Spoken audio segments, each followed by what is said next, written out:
Bonjour, aujourd'hui je vais vous parler des effets du stress sur votre cerveau. Je vais vous parler du stress et encore du stress, jusqu'à ce que vous compreniez à quel point le stress est le fléau du 21e siècle qui risque d'anéantir votre santé, votre vie, qui pèse sur les maladies chroniques aujourd'hui. Je vais vous en parler en fait pour que vous mettiez des mots sur vos mots. Pourquoi? Parce qu'on ne sent rien. On ne sent rien. Le stress, c'est quelque chose qui est en train de tuer des millions de personnes sans qu'ils en soient conscients. Laissez-moi me présenter d'abord. Je suis Jeanne Mouvira, je suis pharmacienne, une ex-pharmacienne qui a vendu du médicament et qui un jour a dit stop. Pourquoi? Parce que le médicament ne peut pas être la solution à nos problèmes quand il s'agit de stress. J'ai aussi travaillé dans le domaine de la recherche sur les vaccins et les médicaments. Et aujourd'hui, j'accompagne les gens qui sont cassés par le stress, cassés par cette vie qui n'a aucun sens. Je les aide à retrouver la santé, le sens et le succès qu'ils méritent. Donc, sans plus tarder, je vais vous parler de ce fléau, le stress. Quand on parle de stress, en fait, on en parle comme si c'était quelque chose de très, très banal. On dit « ouais, aujourd'hui, j'étais très stressée ». Aujourd'hui, c'est vraiment une journée où il ne faut pas m'embêter parce que le stress au travail, le stress machin, le stress... On en parle, mais avec une légèreté, sans imaginer une seule fois ce qui se passe réellement dans le corps. Vous ne pouvez pas imaginer ce qui se joue dans votre corps quand vous êtes stressé, quand vous avez peur, quand vous avez un mal-être. Donc, je vais vous en parler longuement. Et c'est pour ça que je vous demande de vous abonner et d'activer la notification pour recevoir les informations que je vais vous donner régulièrement. Alors, il y a beaucoup de gens qui se sont dit, mais pourquoi on ne la voit plus cette dame? J'avais sorti la conférence sur les effets du stress sur le corps en 2019. C'était l'événement. Pourquoi? Parce que cette vidéo, elle a fait le tour du monde. Elle a été partagée partout. Elle a été en Afrique, elle a été en Europe, au Canada, aux États-Unis. Pourquoi? Parce que c'est la première fois, en fait, que la plupart des gens entendaient ce que c'est réellement le stress. À partir du moment où j'ai sorti cette vidéo, il m'a fallu beaucoup de temps. Beaucoup de temps pour en faire d'autres vidéos. Pourquoi? Parce que ça dérange. Ce que j'ai appris est très dérangeant. Ce que j'ai appris remet en cause la science médicale dont je fais partie. Ce dont je vais vous parler aujourd'hui, je l'ai vécu au plus profond de moi-même. J'ai commencé par avoir un burn-out, et puis j'ai fait une maladie auto-immune, et puis j'ai fait un cancer. Tout ça pour une pharmacienne, c'était un peu trop. Donc, à un moment donné, je me suis dit, il faut que je m'arrête et il faut que je comprenne. Et donc, j'ai fait des recherches et c'est ça que j'ai envie de partager avec vous. Le stress, en fait, c'est un mécanisme naturel de survie qui est devenu mortel pour les gens du monde moderne que nous sommes. Pourquoi? Parce que nous courons dans tous les sens et nous déclenchons ce mécanisme à tout va. Sans qu'il y ait vraiment un réel danger, nous déclenchons un mécanisme qui est en train de désorganiser complètement le fonctionnement normal du corps. Et vous allez me dire, mais qu'est-ce que c'est qu'un mécanisme de survie? Un mécanisme de survie, en fait, c'est un mécanisme qui a été conçu pour nous aider à faire face à des difficultés extrêmes. Imaginez que vous êtes dans un parc animalier et que vous voyez un animal surgir. Vous avez un lion qui vous court derrière. Est-ce que vous allez vous arrêter et puis vous commencez à vous demander mais qu'est-ce que je fais? Est-ce que je monte à l'arbre? Est-ce que je le négocie pour que il ne me mange pas? Non. Votre corps en fait a été conçu pour faire face à ça. Il va couper le cerveau cortical, c'est le cerveau qui réfléchit, c'est votre intelligence. Il va le couper pour vous éviter de réfléchir et vous éviter d'être finalement réduit en brochette en 2 minutes quoi. En une fraction de seconde, vous allez commencer à courir et vous allez avoir une force surnaturelle pour monter à l'arbre. Et donc, votre cerveau qui est fermé, votre intelligence qui est fermée pour vous sauver, c'est fait juste pour que ça dure quelques minutes, le temps de fuir le lion. Le problème que nous avons aujourd'hui, c'est que ce mécanisme de survie se déclenche maintenant, même quand il n'y a pas de danger réel. Il se déclenche parce que votre patron vous a regardé de travers. Il se déclenche parce que vous avez des factures que vous ne pouvez pas payer. Il se déclenche parce que vous avez peur d'aller parler en public. Le même mécanisme va se déclencher et va bloquer votre intelligence.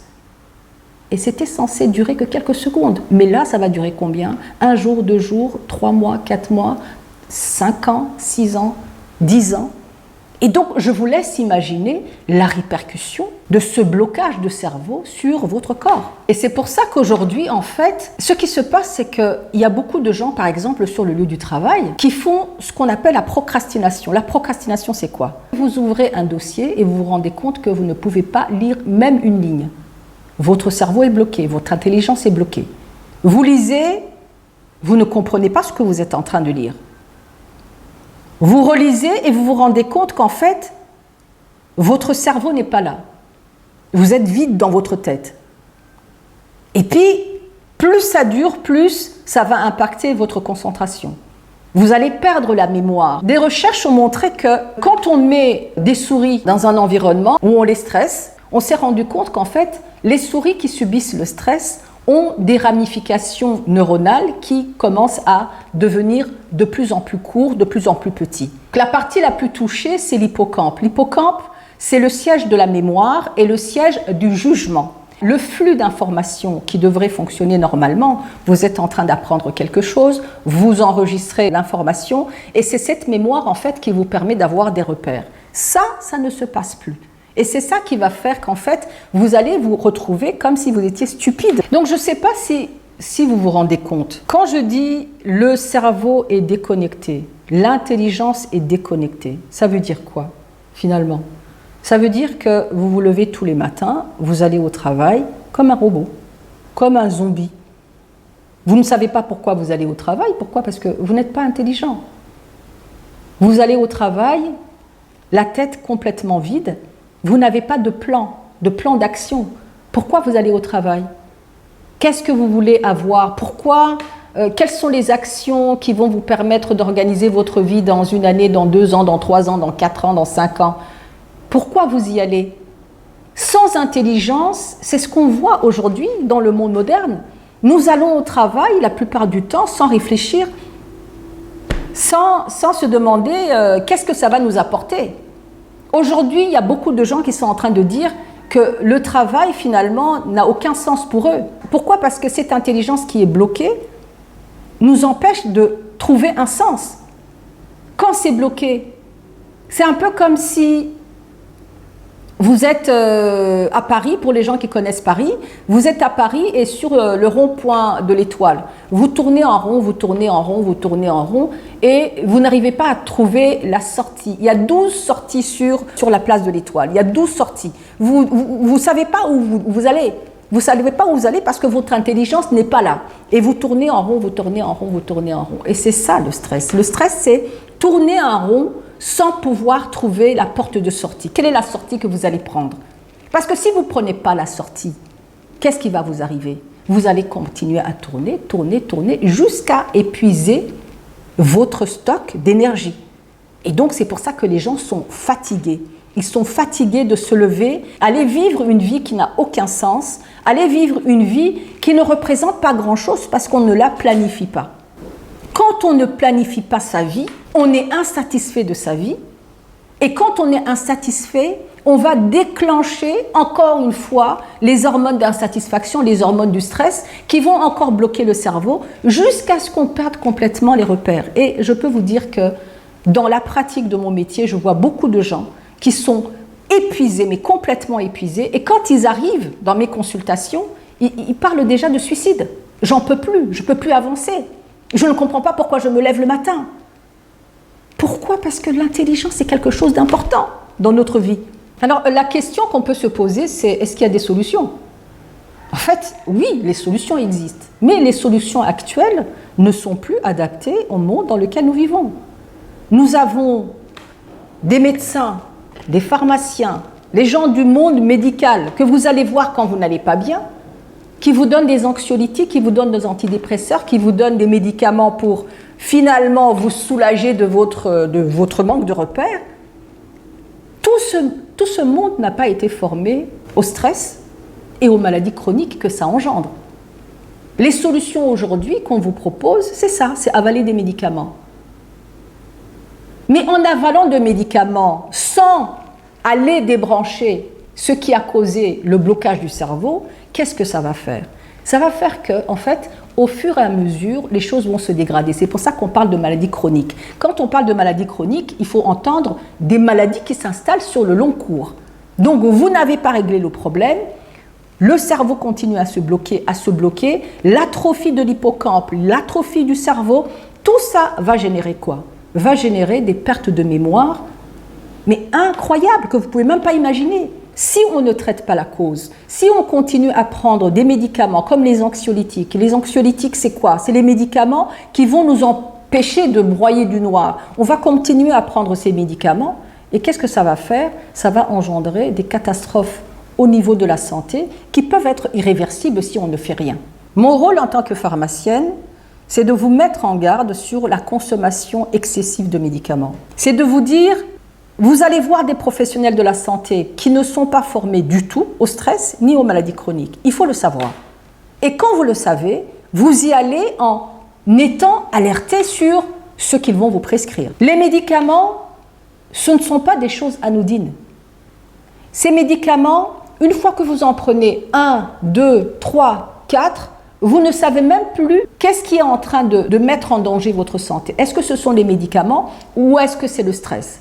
Quand j'ai eu mon burn-out au travail et que j'ai commencé à faire des recherches sur le stress et le burn-out, ce que j'ai découvert en fait est très important parce que d'abord ça va vous permettre de comprendre le mécanisme. Je vous invite à aller regarder la conférence sur les effets du stress sur votre corps qui est ici quelque part sur la chaîne.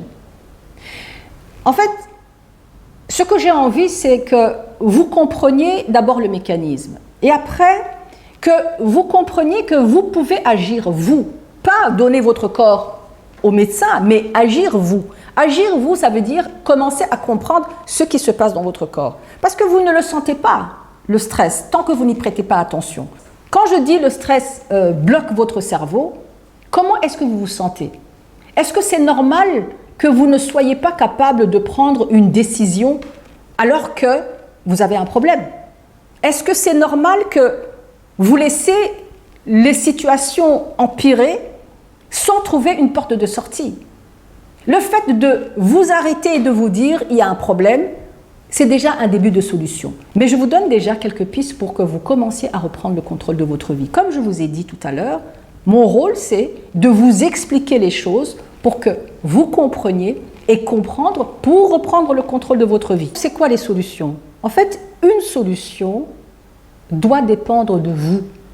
Une solution doit partir de vous. Et je vais vous en donner 3. La première, c'est de vous poser la question. Quelles sont les peurs que je trimballe depuis des années? Ces peurs, ce sont des bombes à adrénaline. Si vous les identifiez et que vous les désactivez, vous avez déjà fait la première chose. La deuxième chose, c'est vous poser la question de savoir qu'est-ce que je veux? Qu'est-ce que je veux? Pourquoi je me lève le matin? Où est-ce que je vais? Ça va reconnecter votre intelligence parce que vous êtes en train de vous demander pourquoi je me lève. Et la troisième chose, c'est faire quelque chose. Pourquoi? Parce que quand on a le cerveau qui est bloqué, on est dans l'inaction. Donc, mettez-vous dans l'action. Commencez à trouver des solutions. Mettez-les en place pour que votre vie ait un sens. Et finalement, si on devait réfléchir à ce que je viens de vous dire, c'est que le stress est quelque chose de très grave qui endommage votre cerveau, qui vous prive de votre intelligence, qui fait qu'aujourd'hui, vous ne fonctionnez même pas à 5% de votre intelligence. Le fait de vous arrêter et de réfléchir et de vous dire « il faut que je commence à sentir ce qui se passe dans mon corps » va contribuer à faire en sorte que vous repreniez le contrôle de votre vie. Et pour terminer, j'ai envie de vous dire une chose. Dans l'ère de la communication, dans l'ère où on voit des vidéos dans tous les sens, j'ai juste envie de vous dire, celui qui n'a pas vécu ça ne peut pas vous en parler. Ce n'est pas théorique, c'est concret. J'ai fait 5 ans de recherche. 5 ans de recherche pour pouvoir mettre des mots sur ce qu'on vit. 5 ans de recherche pour vous permettre de vous dire « Tiens, il y a ça qui m'arrive. Ah, c'est peut-être le stress. » 5 ans. Et donc, moi, ce que j'ai envie, c'est vraiment partager ce que j'ai appris. Ce que j'ai appris de tout ce parcours, qui était certes douloureux, mais qui m'a permis finalement d'en faire un métier. Et ce métier, c'est vraiment de vous permettre de comprendre pour reprendre le contrôle. Parce que mon ancien métier de pharmacienne, je vous donnais des médicaments, vous reveniez à vie. Et donc, j'ai tué les gens sans le savoir, sans le vouloir.